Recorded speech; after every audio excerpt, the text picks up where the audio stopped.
Good evening parents, कैसे हो आप सभी लोग। चलिए सब लोग लाइव आ चुके हैं, बहुत बढ़िया।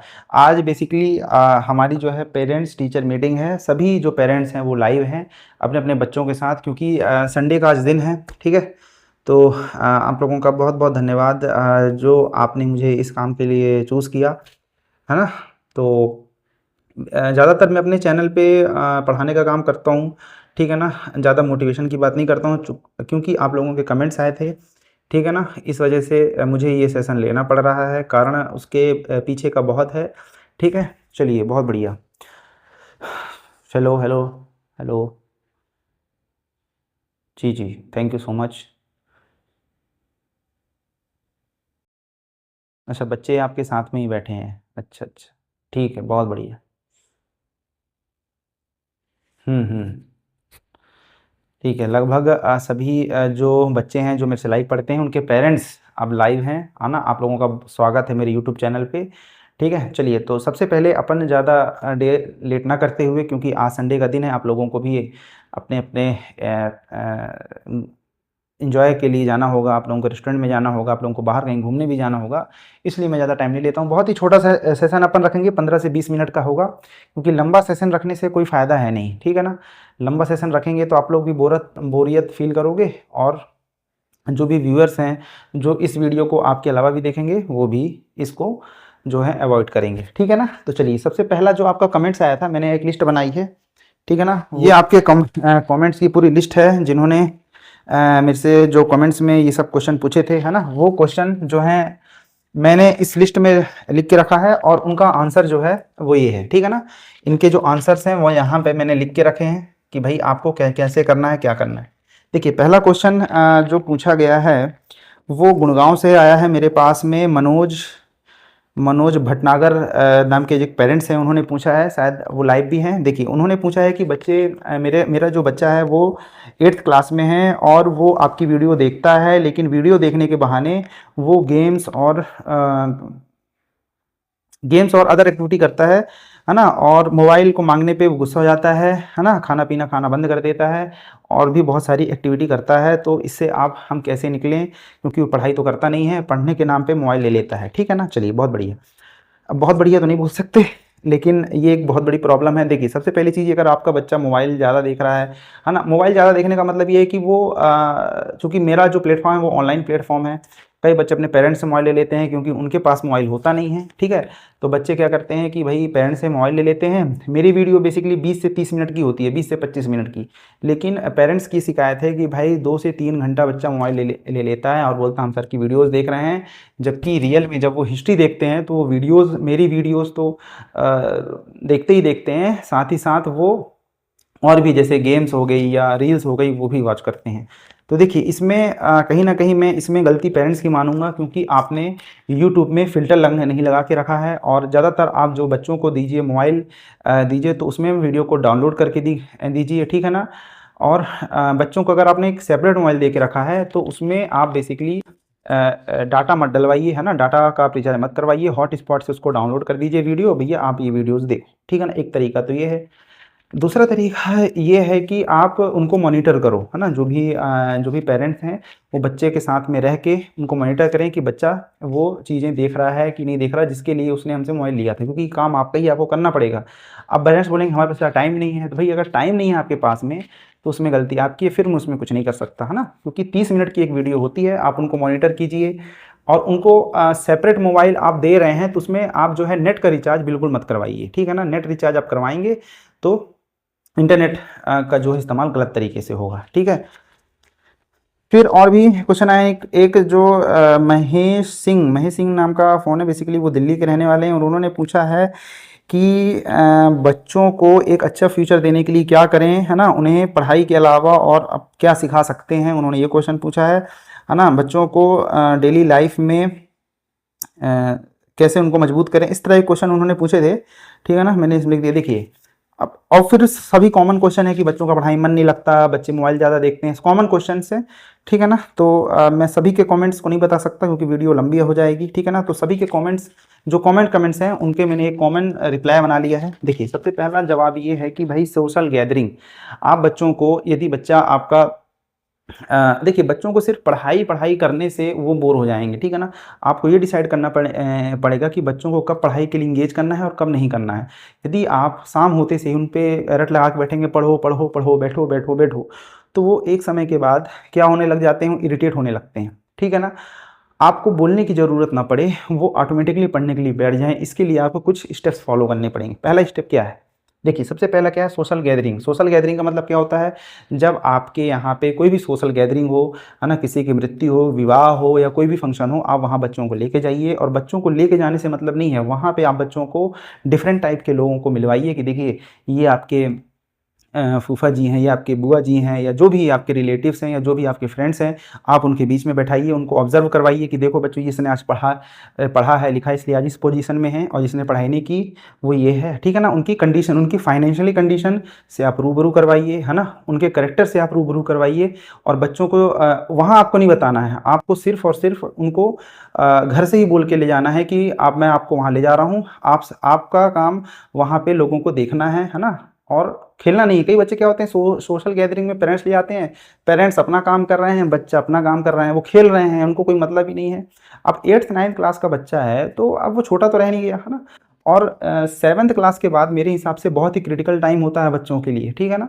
तो उनको आप सोशल गैदरिंग में ले जाइए, वहाँ पे क्योंकि रिलेटिव्स क्या होते हैं, डिफरेंट टाइप के करेक्टर वाले होते हैं, ठीक है ना? तो आप उनसे मिलवाइए, पहली चीज़ तो ये करिए आप, है ना?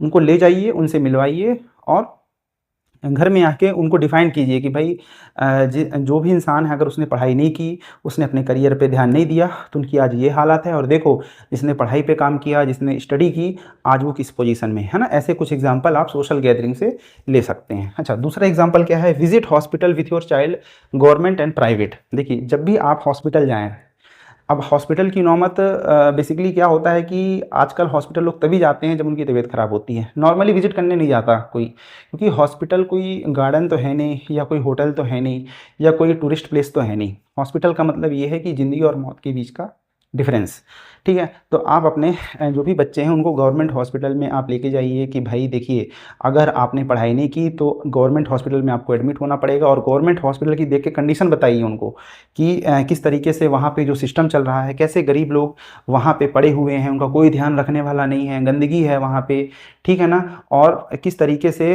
एक उनके फाइनेंशियली कंडीशन अच्छी ना होने की वजह से उनको ज़िंदगी भी नसीब नहीं हो रही है ना? और फिर आप वहीं दूसरी ओर उनको एक अच्छे प्राइवेट हॉस्पिटल में ले जाइए, और वहाँ आप दिखाइए किस तरीके से एसी वाले रूम्स हैं वहाँ अवेलेबल, ठीक है ना? किस तरीके से अगर जिनके पास पैसा है, तो वो एक अच्छे हॉस्पिटल भी अफ़ोर्ड कर पा रहे हैं, है ना? तो वहाँ आप ले जाइए, वहाँ आप उनको जीवन की सच्चाई दिखाइए कि आप को आपने चाहे जितना भी फ़ेम पा लिया है ना? लेकिन आपको यदि जीवन की सच्चाई समझना है तो हॉस्पिटल के आईसीयू वार्ड में थोड़ा-सा ये कहना चाहिए कि थोड़ा-सा डिस्टर्बिंग होगा, है ना? क्योंकि आप लोगों के लिए भी, आपके बच्चों के लिए भी, क्योंकि वो ऐसी जगह नहीं जाना चाहेंगे, आप भी नहीं जाना चाहेंगे जहाँ पे आईसीयू है, जहाँ पे लोगों के में ऑक्सीजन लगा हुआ है, नीडल्स लगी हुई हैं। तो ये देखना कहीं न कहीं थोड़ा-सा वो होता है, लेकिन आप एक बार ज़रूर ये काम कीजिए, विश्वास मानिए रिज़ल्ट्स बहुत अच्छे होंगे, ठीक है ना? और आप भी जाइए, आप भी देखेंगे वो चीज़ों को, तो आपका भी जो डिमोटिवेशन हो जाता है, जो आप दिन-रात पैसों के पीछे भाग रहे हैं, अपने बच्चों पे टाइम नहीं दे रहे हैं, तो आपको भी चीज़ बहुत अच्छे से समझ में आएगी, ठीक है ना? तो आपको गवर्नमेंट और प्राइवेट हॉस्पिटल दोनों जगह बच्चों को ले जाना है, ठीक है ना? फिर उसके बाद आपको क्या करना है कि जब आप ट्रेन में अगर सफ़र करते हैं, तो बच्चों को जनरल कोच में एक बार सफ़र ज़रूर करवाइए। क्यों? उसका मैं कारण बताता हूँ। जनरल कोच में सफ़र करवाने से बच्चा आपका ये सीखेगा कि भाई यदि मैंने मेहनत नहीं की अपने जीवन में, कोई स्किल में काम नहीं किया, तो मुझे जनरल कोच में इस तरीके सफ़र करना पड़ेगा जहाँ पे लोग बाग भेड़ों की तरह ठुसे हुए हैं, वहाँ पे हवा पास करने की भी जगह नहीं है, ठीक है ना? हमें टॉयलेट के किनारे सोना पड़ेगा। उनको 2 से 3 घंटे उसमें सफ़र करवाइए, ठीक है ना? फिर आप उनको जनरल के बाद स्लीपर में सफ़र करवाइए, एसी में सफ़र करवाइए, और हो सके तो फिर हेलीकॉप्टर या एरोप्लेन में भी सफ़र करवाइए। उससे क्या होगा कि बच्चा एक कैटेगरी डिफ़ाइन कर पाएगा कि भाई हमें हमें ऐसी लाइफ भी मिल सकती है और ऐसी लाइफ भी मिल सकती है, ठीक है ना? तो ये काम आपको ज़रूर करना है। और ये काम नहीं करना मतलब आप लोग तो जब जाते ही रहते हैं यहाँ-वहाँ, अपने रिलेटिव्स के यहाँ जाते हैं या कोई भी शादी फंक्शन में जाते हैं, कहीं घूमने भी जाते हैं, तो अब क्या होता है, पेरेंट्स बेसिकली अपने लिए एसी कोच बुक करते हैं, है ना? और बच्चे भी उसी एसी कोच में हैं, तो उनको ये लगता है कि लाइफ बहुत ईज़ी है यार, एसी में तो बैठे हैं, मस्त आराम से जीवन चल रहा है। उनको वो चीज़ पता नहीं चल पाती, जो डार्क साइड है ना? वो बिल्कुल पता नहीं चल पाता। तो यही कारण है कि फिर यही बच्चे जब जीवन में असफलता जब उनको बच्चे को मिलती है, तो वो डिप्रेशन का शिकार होता है और वही बच्चा सुसाइड करता है। ठीक है ना? तो हमेशा जीवन के आपको 2 पहलुओं से बच्चों को रूबरू करवाना बहुत ज़रूरी है। ठीक है ना? फिर उसके बाद आप जो है जो जहाँ पे पुअर फैमिलीज़ रहती हैं, गाँव में आप जाइए, आपका जितने भी पेरेंट्स उनका गाँव तो ज़रूर होगा। वहाँ पे हमेशा देखिएगा जो निम्न वर्ग के लोग रहते हैं, लोअर कास्ट के लोग रहते हैं, वहाँ बच्चों को ले जाइए, ठीक है ना? वहाँ पे उनके बीच में कुछ समय ज़रूर बिताइए। वहाँ आप देखिए कि वो कैसी सुविधाओं में रहते हैं, उनके पास सुविधाएँ नहीं हैं, पंखा तक नहीं लगा है, खाने के लिए उनके पास नहीं है चीज़ें, ठीक है ना? वहाँ आप उनको ले जाइए और वहाँ बताइए कि देखिए यदि आपने पढ़ाई नहीं की, या पढ़ाई के अलावा आपने कुछ भी नहीं किया, है ना जीवन में, स्किल नहीं सीखी आपने, अब हर चीज़ पढ़ाई से रिलेटेड नहीं हो सकती, नहीं तो बच्चा बोलेगा यार मैं क्या सिर्फ़ पढ़ाई ही ऐसा ज़रिया है जिससे मैं अपनी गरीबी दूर कर सकता हूँ? गरीबी दूर करना सिर्फ़ पढ़ाई बस नहीं, आपको स्किल सीखनी पड़ेगी, मेरे कहने का मतलब ये है। आपने स्किल में काम नहीं किया तो आपको ये जीवन जीना पड़ेगा, और आपने अगर स्किल में काम किया तो उसके रिज़ल्ट्स क्या होंगे? तो उसके रिज़ल्ट्स होंगे कि भाई आपको कहाँ ले जाना है? रिच पीपल्स, जहाँ पे बहुत अमीर लोग रहते हैं, वहाँ आप ले जाइए उनको, वहाँ देखिए कि कैसे लग्ज़री घर में लोग रहते हैं, कैसे उनके सामने ठाट-बाट से लोग रह रहे हैं, ठीक है ना? वहाँ आप उनको ले जाइए। विश्वास मानिए आप रिज़ल्ट देखेंगे, आप मेरे को बताना कि रिज़ल्ट्स आए हैं कि नहीं आए। 100% काम करने वाला तरीका है, मैंने बहुत से पेरेंट्सों को बताया और उन्होंने इस चीज़ को फ़ॉलो किया। आज उनके बच्चे बड़ी पोस्ट में हैं, ठीक है ना? पढ़ाई करते हैं और स्किल पे काम करते हैं, ठीक है ना? विजिट गवर्नमेंट ऑफिसेज़, जितने भी गवर्नमेंट ऑफिसेज़ हैं, चाहे वो कलेक्ट्रेट ऑफिस हो गया, चाहे वो एसपी ऑफिस हो गया, ठीक है ना? ये जो ऑफिस की बात कर रहा हूँ, इसमें आपको एमबीबीएस डॉक्टर के ऑफिस हो गए, एमबीबीएस किसके डॉक्टर के ऑफिस हो गए, ठीक है ना? इंजीनियर्स के ऑफिस हो गए, ठीक है ना? आईएएस के ऑफिसर हो गए, आईपीएस ऑफिसर्स हो गए, ठीक है ना? आईईएस, जो भी आप जहाँ भी बड़े लोगों को देखिए बड़े पद में, वहाँ आप ले जाइए, इनसे मिलवाइए आप, ठीक है ना?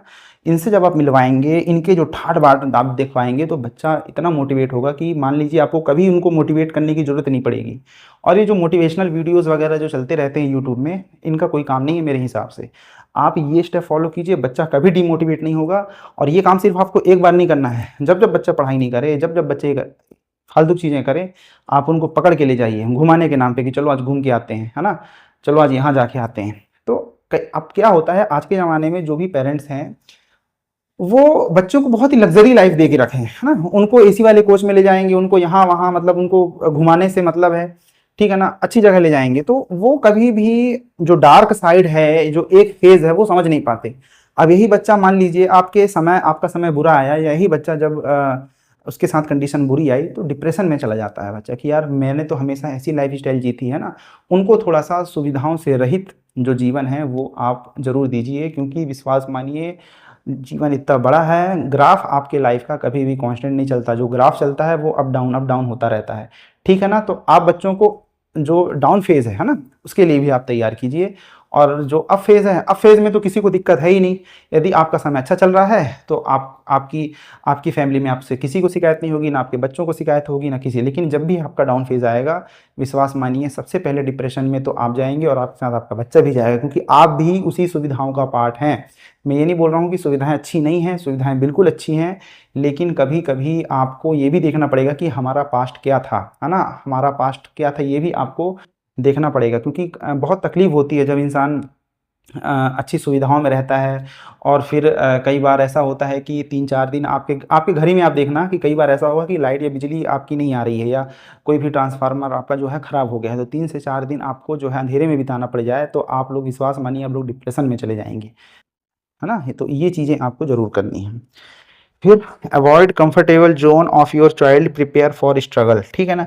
यही चीज़ लिखिए कि भाई उनको थोड़ा-सा आप कंफर्टेबल ज़ोन से निकालिए, उनको स्ट्रगल करने का मौका दीजिए, ठीक है ना? और उनको स्ट्रगल, जो भी स्ट्रगल है उनको उस चीज़ से करिए। पढ़ाई करना एक स्ट्रगल बिल्कुल नहीं होता, क्योंकि ऐसे भी बच्चे हैं जिनको ये सुविधाएँ भी नहीं मिली, है ना? तो आप अपने मेहनत को स्ट्रगल नहीं बोल सकते, है ना? स्ट्रगल किसको बोलते हैं? पहली चीज़, स्ट्रगल का मतलब ये है कि आपके पास खाने को नहीं है, पहनने के लिए कपड़े नहीं हैं, आपके पास रहने के लिए घर नहीं है, वो स्ट्रगल है, ठीक है ना? लेकिन यदि आपके पास ये सारी चीज़ें अवेलेबल हैं, आपके पास पढ़ने के लिए एक कमरा है जिसमें एसी लगा हुआ है, बढ़िया-सी लाइटिंग है, तो आप विश्वास मानिए आप जो हैं दुनिया के सबसे अच्छे और खुशनसीब बच्चे हैं, क्योंकि कई बच्चों को तो वो भी नसीब नहीं होता, ठीक है ना। तो जितने भी बच्चे ये वीडियो देख रहे हैं, तो सबसे पहली चीज़ ये है कि आप अपने पेरेंट्स का सपोर्ट कीजिए, वो कभी आपका बुरा नहीं चाहेंगे। और इधर-उधर की वीडियो देखने की बिल्कुल ज़रूरत नहीं है कि आप रील्स स्क्रॉल कर रहे हैं, है ना। रील्स स्क्रॉल करने से आपका जो मानसिक स्तर है वो कमज़ोर होता है, ठीक है ना। आप उस तरीके से सोच नहीं पाते, है ना। इस वजह से जो एनसीईआरटी ने भी जो भी सिलेबस डिज़ाइन किया है, वो कम क्यों कर रहा है ना। आप समझिए, एनसीईआरटी की जो बुक्स हैं वो धीरे-धीरे रिड्यूस हो रही हैं, सिलेबस का जो लेवल है वो कठिन होने की वजह से सरल होता जा रहा है, क्योंकि उनको भी पता है कि आपका मानसिक स्तर उतना है ही नहीं कि आप अच्छे क्वेश्चनों को सॉल्व कर पाएँ। ठीक है, तो चलिए ये वीडियो यहीं तक, बहुत लंबी वीडियो हो गई है, तो आई होप सभी पेरेंट्स को ये चीज़ें आई होप समझ में आई। बहुत-बहुत धन्यवाद, है ना। सबकी तरफ से थंब क्या बोलते हैं इसको, थंब आ रहा है, बहुत बढ़िया। चलिए आई होप आप लोगों की चीज़ समझ में आई होगी। आप इन सब चीज़ों को हो सकता है तो डायरी में नोट भी कर लीजिए, है ना। आपको इन सब चीज़ों की ज़रूरत पड़ेगी और वो डायरी आप हमेशा पलटिए, क्योंकि ये चीज़ें आज मैं आपको बता रहा हूँ, कल आप भूल जाएँगे चीज़ों को। तो डायरी में नोट कर लीजिए, विश्वास मानिए इन तरीकों को अपनाइए, बच्चा आपका तुरंत पढ़ने बैठेगा और आपसे कभी भी शिकायत नहीं करेगा, ठीक है। चलिए बहुत-बहुत धन्यवाद। अगर आपको ये वीडियो पसंद आती है तो आप अपने सोसाइटी में, है ना, जिसको चाहे उसको शेयर कीजिए, क्योंकि ये वीडियो आज के ज़माने में बहुत काम की होने वाली है। ठीक, बहुत-बहुत धन्यवाद।